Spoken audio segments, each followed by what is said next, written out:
Hi, I'm Martin Colthorpe, Programme of Events as part of the New Dutch Writing campaign. New Dutch Writing is a programme of workshops, events, residencies and publishing projects which support Dutch writing and its translation. Welcome to this second event with Charlotte van den Broeck and her translator David Colmer. They're going to be doing readings from Charlotte's first book in English translation, the dual publication Chameleon and Nachtroer. Chairing today's event is Sasha Dugdale. Sasha's a poet, playwright and translator. She's published 4 collections of poetry, including most recently Joy from 2017. She's a translator from Russian and from 2012 to 2017 served as editor of modern poetry in translation. This is the second event in our series with the National Centre for Writing as part of their Meet the World programme. And it's jointly supported by the Dutch Foundation for Literature and Flanders Literature. Do let us know your thoughts about the event using the hashtag @NewDutchWriting. And don't forget to join us for our third and final event in the series on Wednesday, the 10th of June at 7 p.m. with Rodan Al-Khalidi and his translator, Jonathan Reeder. You can sign up for the event at nationalcentreforwriting.org.uk. I'm glad to welcome you to this podcast on New Dutch Writing, and I hope you're as enlivened by the work we present today as I've been as I've read and prepared for this reading.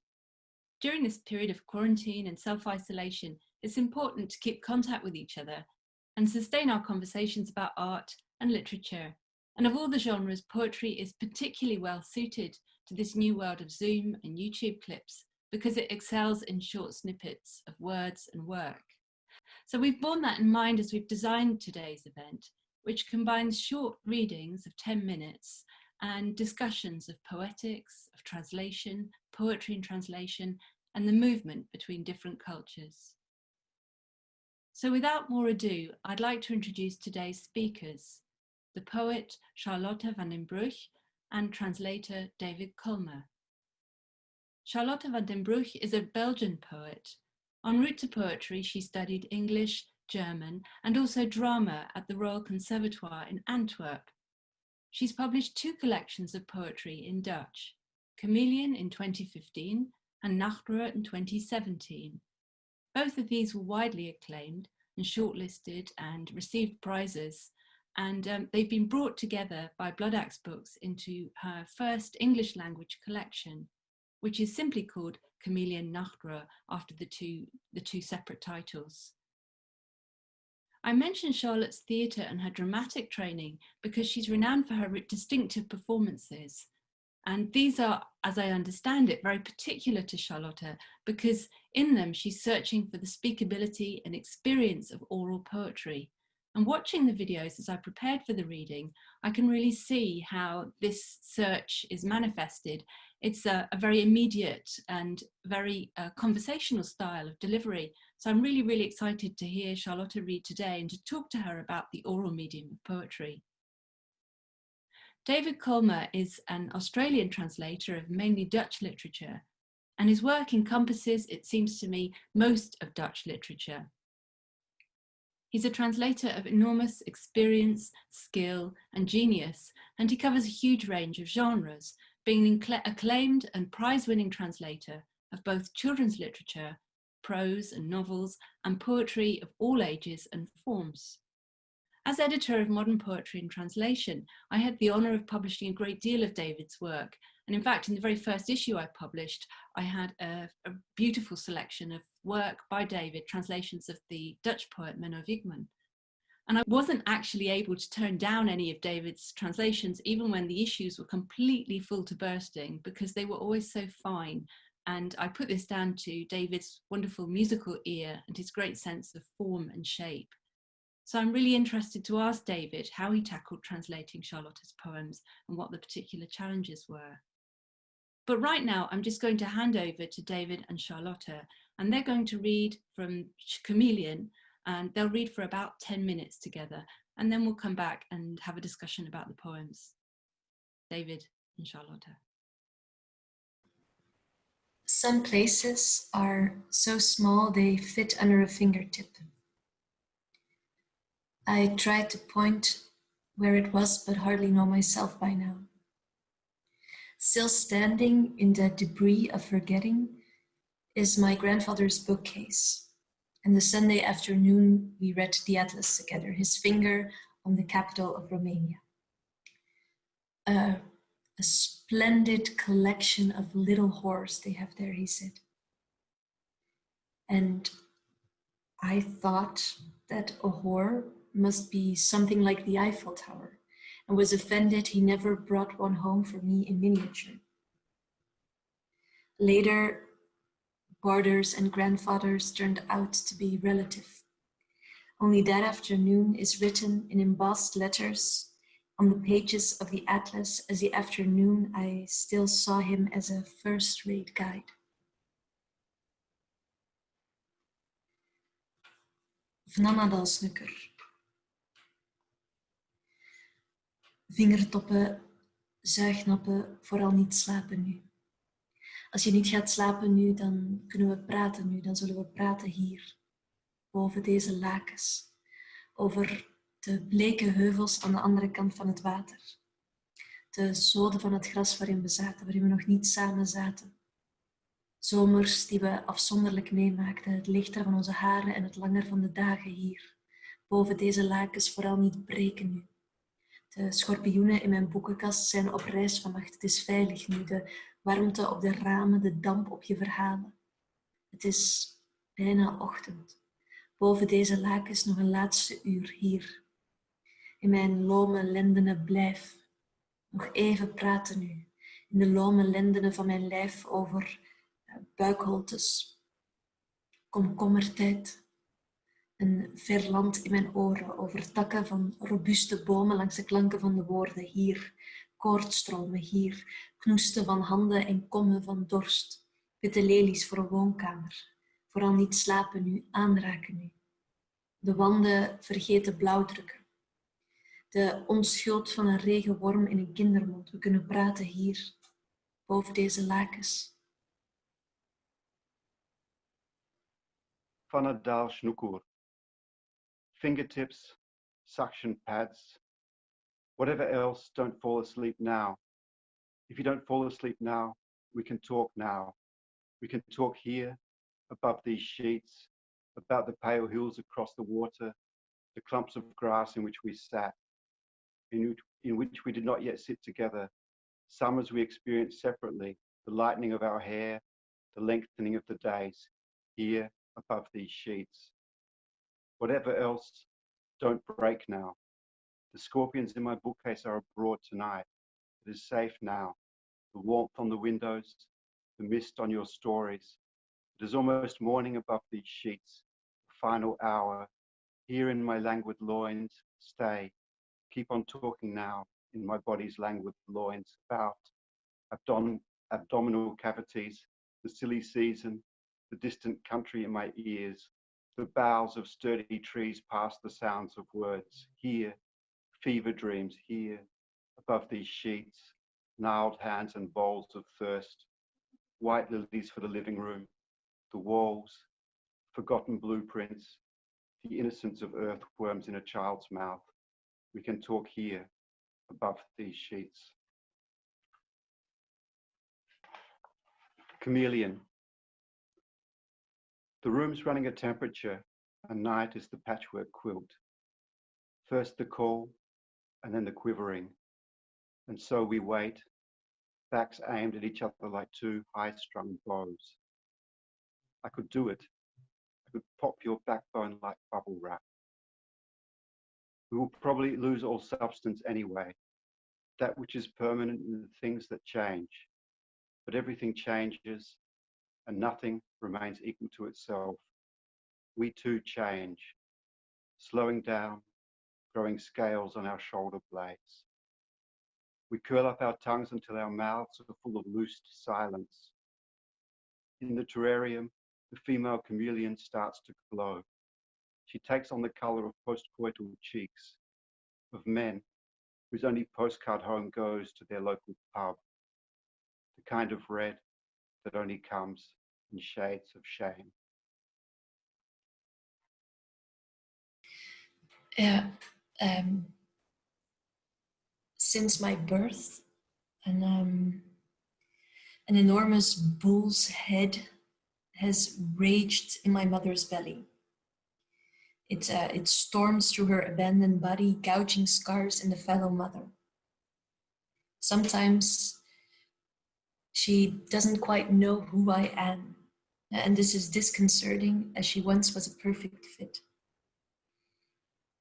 Fortunately, I am, according to the astronomical constellation of Cancer, reliable, creative, and hedonistic. She clings to that, proof of God between heaven and her waters. When we had big chicory baked with ham, I got the cheese crust. All of it. Because I asked for it. For me, love comes out of a saucepan, always 2 dollops more on a full plate, a second biscuit hidden in the yellow custard.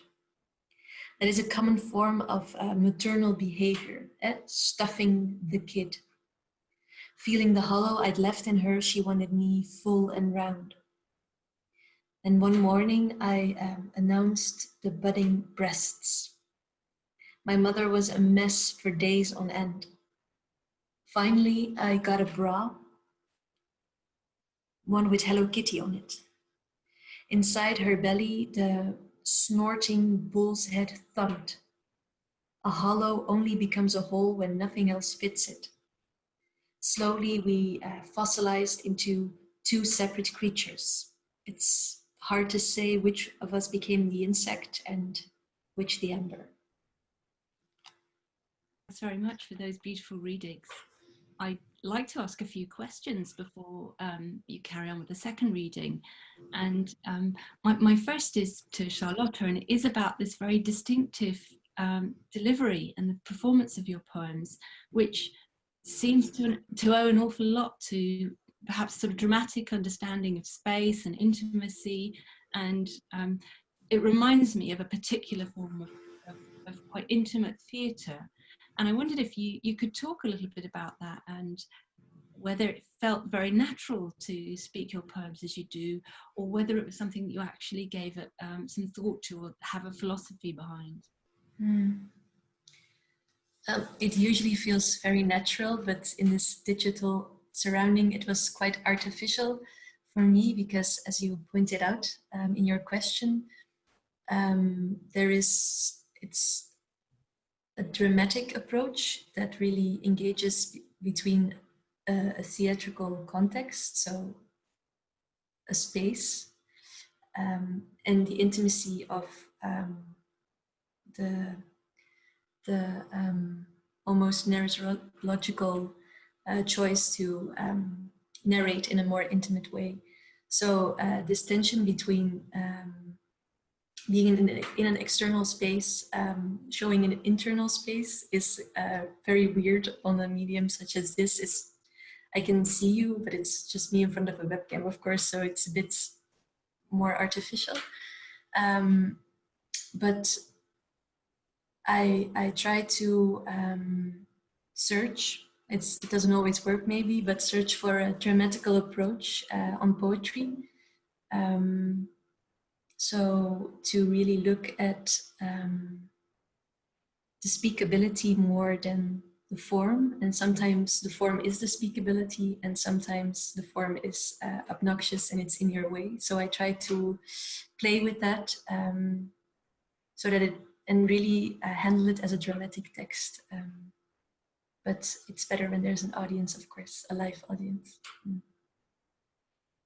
It's something that's very particular and really interesting to consider, because at a lot of poetry readings, ironically, the method of delivering poetry distances you from the poet and makes it seem much more artificial. And there is a sort of speakability and naturalness which almost makes us believe there is no, not that there isn't an art, but that the art is in a dialogue, a potential dialogue perhaps. Or yes, and also in immediacy, because for the poems I really love, or I respond very strongly to, have a sort of immediate emotional connection that's being made between the reader and the poet. So I think if you are reading poetry and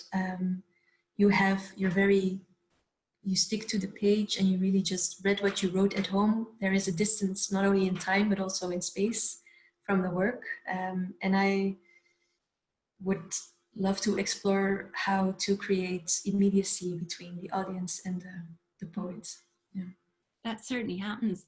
I was wondering, David, when you were translating the poems, they present none of the traditional problems of poetry translation, or perhaps what people imagine to be the problems, like rhyme or form, traditional form, for example. But you know, they throw up other problems, this idea of speakability and the need for the voice to cleave as closely as possible to English conversational rhythms, I suppose. I just wondered if you could talk a little bit about what you found most challenging about translating Charlotte's poetry. So you're right that that when translating Charlotte's poetry, that a lot of the traditional problems of poetry translation, like rhyme or meter, they're absent. But that doesn't make it any easier, really, because you have the problem of trying to work out what it is that is within itself. And I think that what makes it so special is that Charlotte's focusing very much on the perspective of the voice of each poem and giving the images that come together from that perspective, but it's not always apparent apparent why they're coming together, but they're tied together by the perspective. So for me, when I read the poems first up, sometimes I have difficulty understanding what's bringing it all together, what's tying it together, what's turning it into a whole that works. And then I have to analyze them and think about them, sometimes ask Charlotte some questions. But then when I slowly develop my understanding, and then I have to put that understanding back into the translations without explaining it for the reader. So I have to come to an understanding first and then translate them, but then use that understanding to make sense of the individual images, but not try and turn it into an IKEA package or something that just everything clicks together and everything. And oh yeah, that's very easy. That's if that makes sense. So it has its own kind of complexity, which you have to delve into and then reconstruct so that the English has a similar kind of complexity. And at the same time, as you say, maintain the flow of the voice through it all. So that even though the images are coming thick and fast sometimes, they flow orally from one to the other.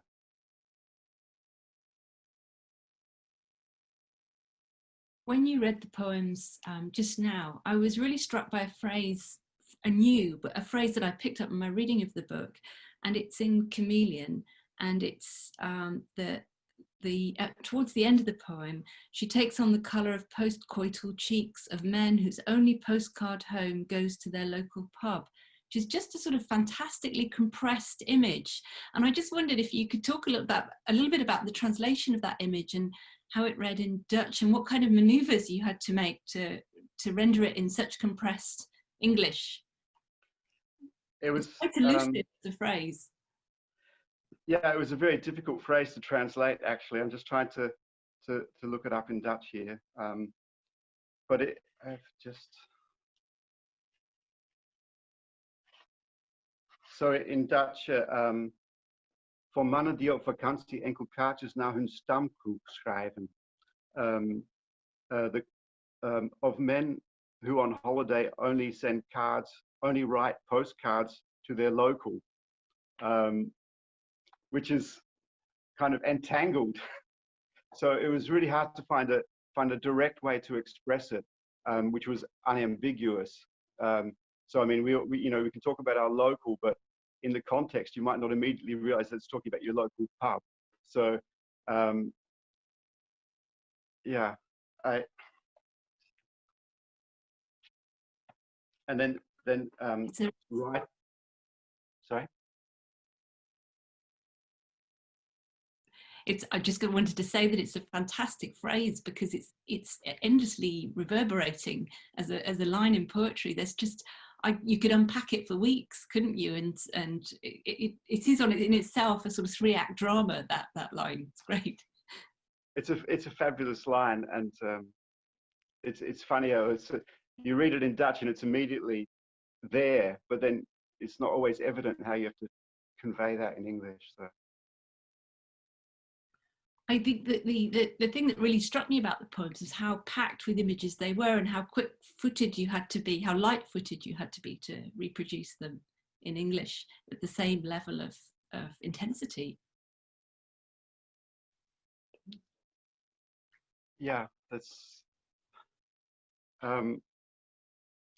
it's easy to make it too complex or to get tangled up in the words. So that's the difficulty, is to try and find the phrases that allow you to roll onto the next image.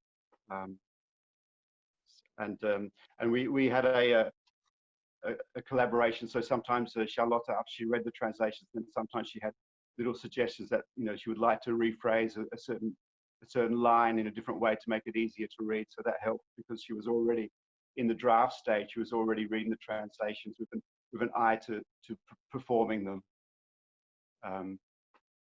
So that was occasionally that came up, and if it was possible, then I was happy to change that to suit that.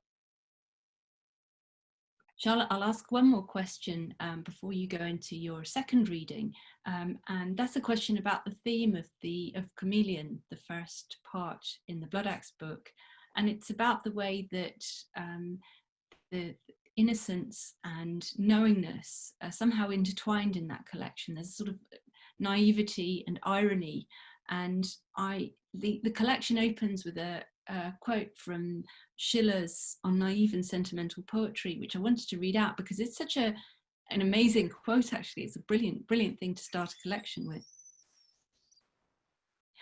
So I'd like to just read out the quote from the beginning of the collection, Chameleon.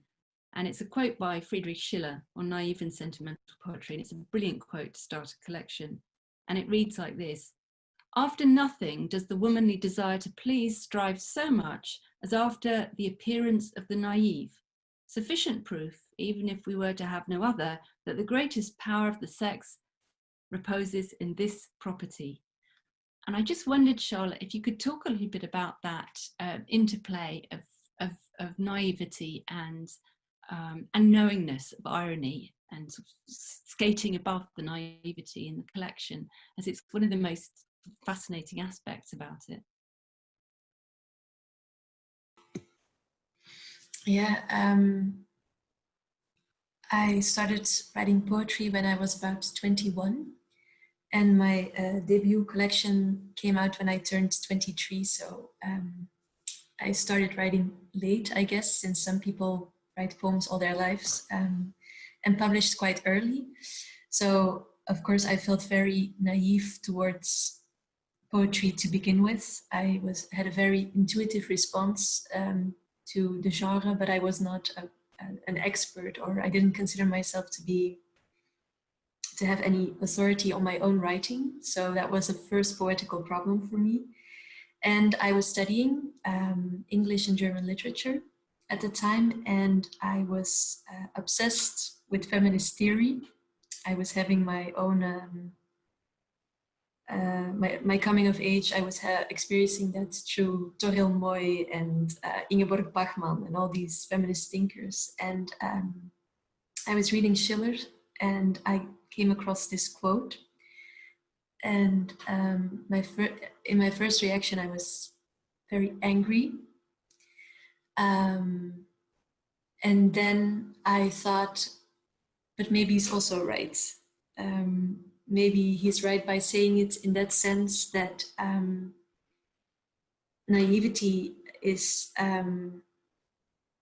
a way to please, especially in a gender dynamic. I guess the naive woman is some sort of stereotype that pleases the male onlooker or something.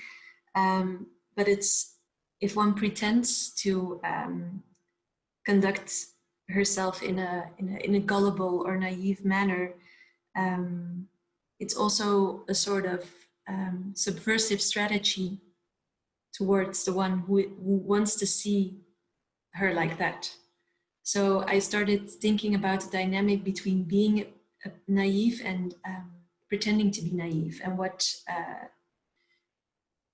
that it's not just a sort of weakness or pleasing, a property to please one other, but also to exploit something.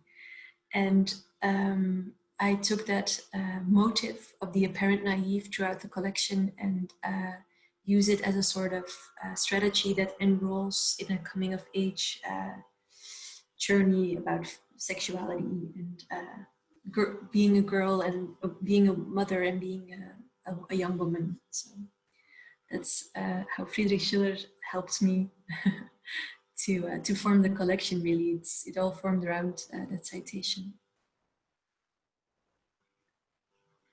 I thought overall there was something in it which, I don't know if you know the paintings of Paula Rego. There's something about the poems in Chameleon that reminded me of Paula Rego's characters, the girls who were also women and old women, as if all the ages are compressed into their young bodies. And it's this fantastic act of kind of concertinaing down at the same time, looking out from outside at yourself and being within yourself. And it's and that clashing jazz of different images really helps to create that. Yeah, thank you for that comment. That's actually really on point to my perspective, because two things, I think especially for young girls or young women, you're more aware of how you're being looked at than on how you look at yourself. You sort of have to turn it around somewhere along growing up, I guess. And for second, yes, I really am very much inspired by naive paintings, and especially also the naive landscapes, or how they depict a landscape in naive painting. So it's really sort of very minimalist landscapes in a fairy tale depiction. And a lot of the poems in the first cycle of the collection are based in Scandinavian places, because for me, travel memories or scenes or scenic landscapes from Scandinavia really, for me, associatively linked to naive painting and a sort of,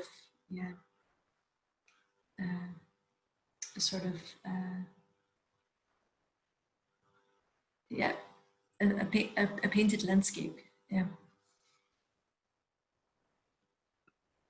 Thank you. Thank you very much, Charlotte. And would you and David mind reading some more from Nachtroer now? Oh, yes. Avond. En het breeklicht in je ogen en jij kijkt. Het breekt oranje op in je ogen. Het vloeiende licht, waarin ik wist wat ik later nooit zou weten, hoe een woord zomaar een ander woord kan gaan betekenen en dat alles. En buiten hangt de avond, steriel en laat al. De lome rook besluiteloos tussen ons in en jij kijkt. En wat dat oproert in een avond, in mij rode, glanzende mieren, honderden. En even nog, voor het licht krimpt de jeuk, de laaiende jeuk van je ogen, het laat niet af. Ook niet nu het licht al. Want op het hellingsvlak tussen nu en straks wacht ons een kamer. Zonder muggen of aarzeling, het kan niet anders, van boven mij hangt je hand. Die mij niet aanraakt, maar mij de mogelijkheid geeft om mijzelf er tegen op te drukken. De tomeloze mogelijkheid van een hand die mij niet aanraakt, maar mij de mogelijkheid geeft.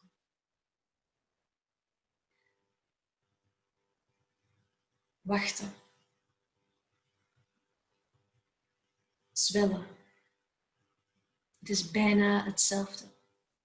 Bij de kniklijn loopt het in elkaar over, wat ik wil en wat ik weet in het neonlicht. Het kleurenspectrum in een regenplas, even is dat waar geweest en fel oranje. Het kan niet anders. Soms denk ik bij die hand nog een avond. mond, een schouder, een geslacht en dat alles. En dat jij de mieren niet. En de zwellende kleuren niet. Dat kleur maar stof en licht, dat nauwelijks nog het licht. Maar even nog. Laat het nog even. Tot het licht niet langer. Tot ook het kijken niets meer dan richting van je ogen wordt.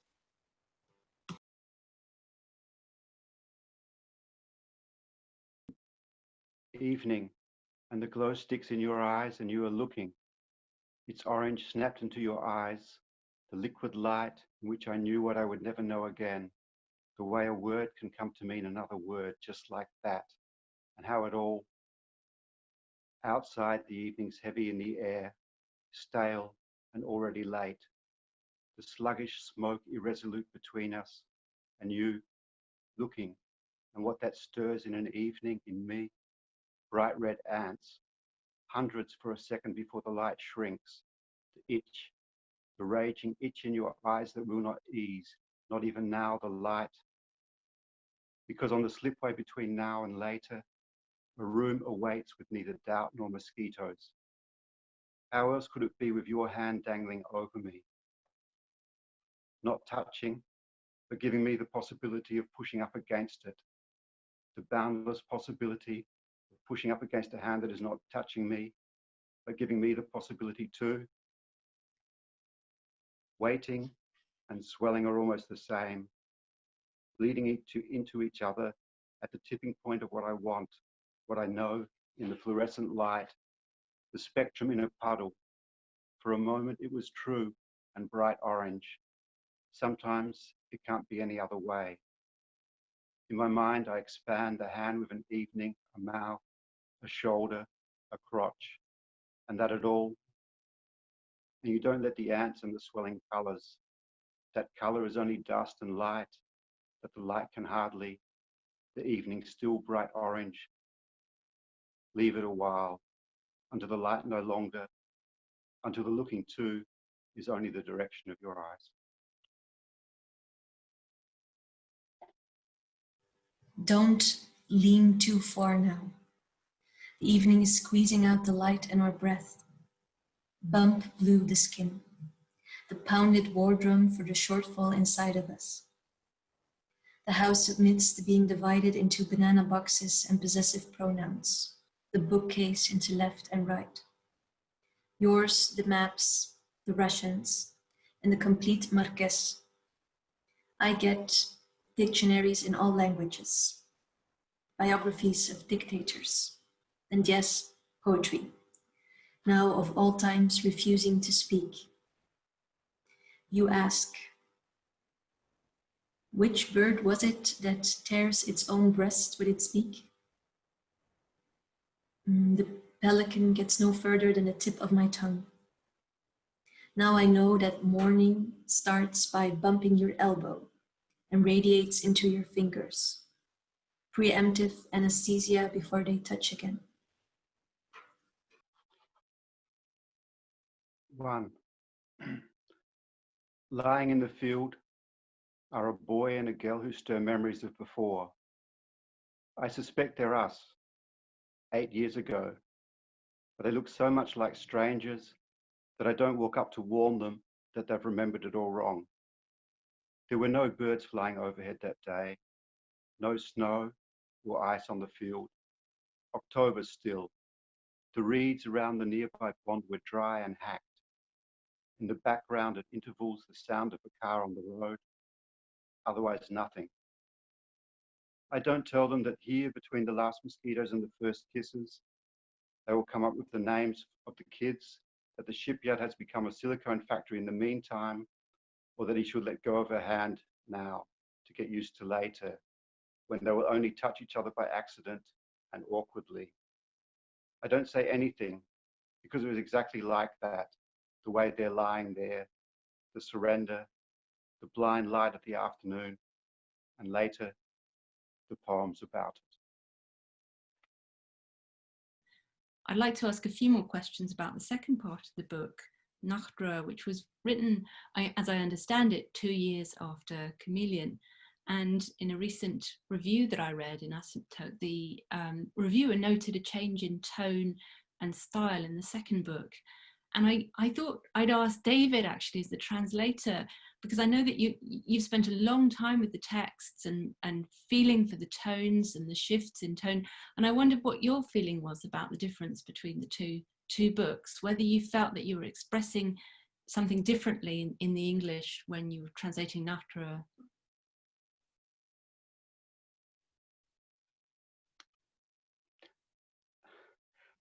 Well, I think they are stylistically somewhat different. I mean, there's a stylistic development from one book to the next, and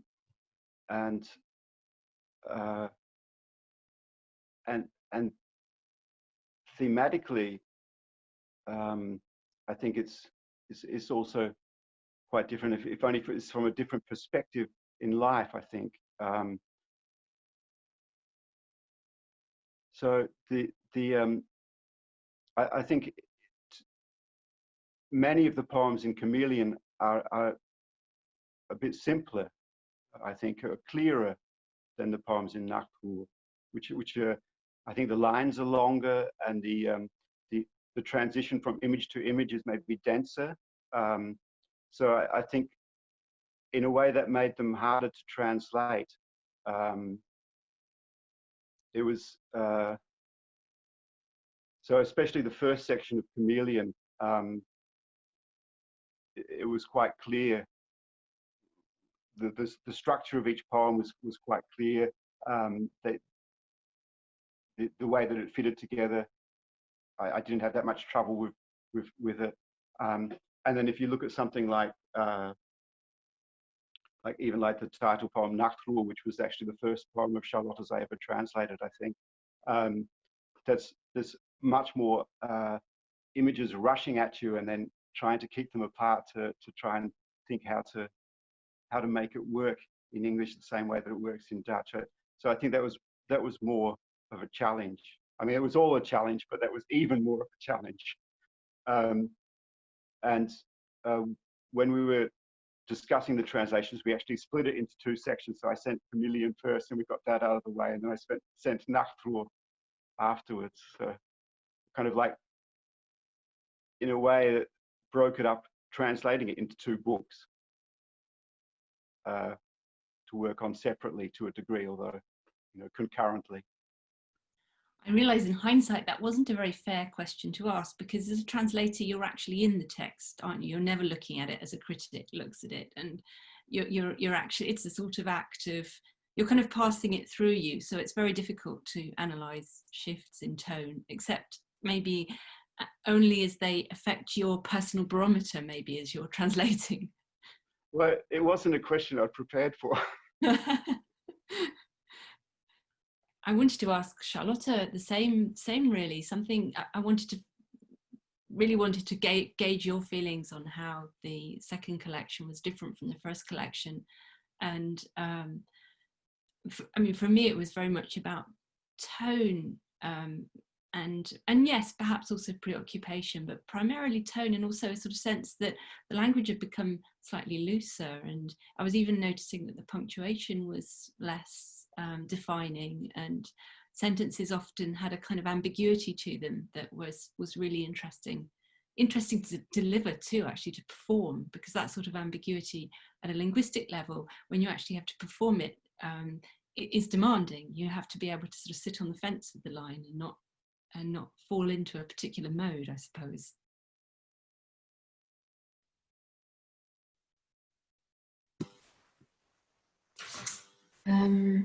Yeah, for me, it's also two completely different processes, the two books of poetry.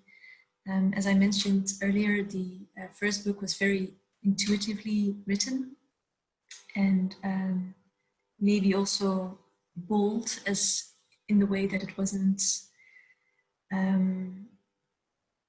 didn't care about previous traditions, or I just wanted to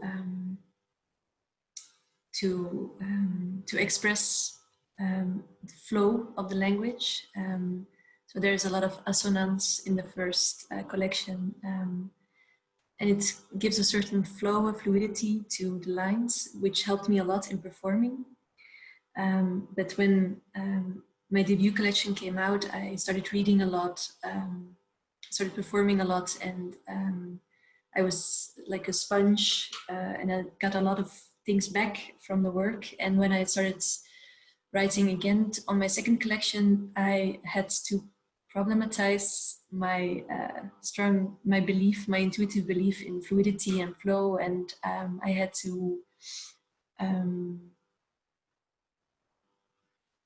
well, I thought I had to work around the unspeakability. So there's a lot of demarcations in the lines, a lot of ellipses. And I wanted to explore, besides fluidity, I wanted to explore sort of, I don't know how to really say it in English, but I'll try to describe it as sort of lyrical stacking of images in a very fast pace to generate a feeling of displacement, because the second book really revolves around a sense of displacement, a wandering, nightly wandering through a heartbreak, but also through a city, through a philosophical space. So I guess thematically, the playfulness of the first book is